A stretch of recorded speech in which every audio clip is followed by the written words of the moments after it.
how they apportion their day. How does it work with you? Well, it works in the mornings and is, just as I say, a matter of getting something down, keeping at it.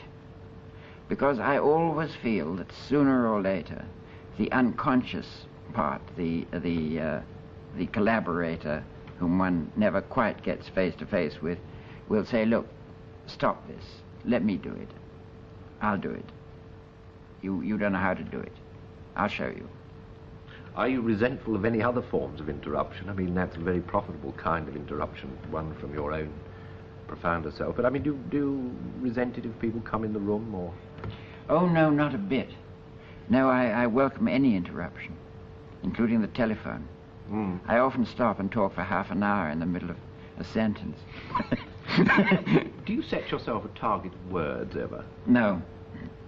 No, I don't think so. Certainly not. Well, not unless there was some kind of deadline to be met, in the case of writing an article or something of this kind.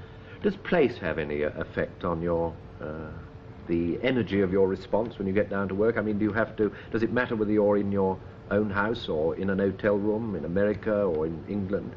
Do you find you're affected?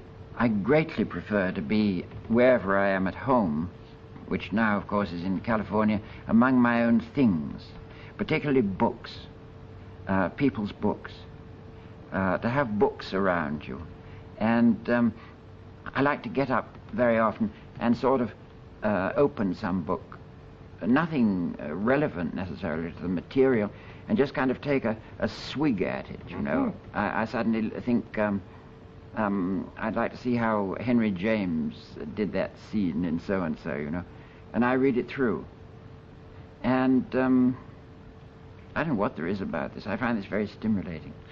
Your own style is very lucid and clear and the least acrobatic in the world. I wonder if you've ever thought to yourself, someone picking up a page of Isherwood, how you would expect them to recognize it as Isherwood.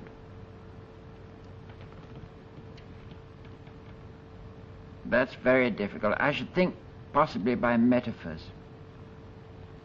I think I have rather idiosyncratic metaphors. Perhaps people would say that's like him. I don't know.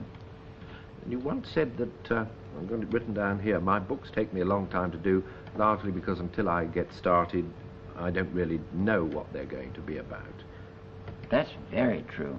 And that's why I love writing, because it's a tremendous exploration. Do you find when you start, does it, do you have to keep yourself at it, or is it a matter of cutting down the flow of words and ideas?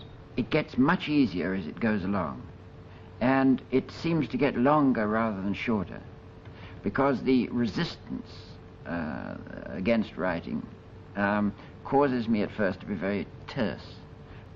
You're also a diary keeper yourself, I recollect. Do you keep it as assiduously as you once did? No. Nowadays I really keep, in general, I keep it more to note down things which interested me. In the old days, I made entries if I was feeling depressed or something of this kind. But now, I've made so many entries of this kind that I don't need them anymore. I just remember the old ones. And, you know, with the reflection, yes, and after all that fuss, what happened? It got better again. Thank you very much.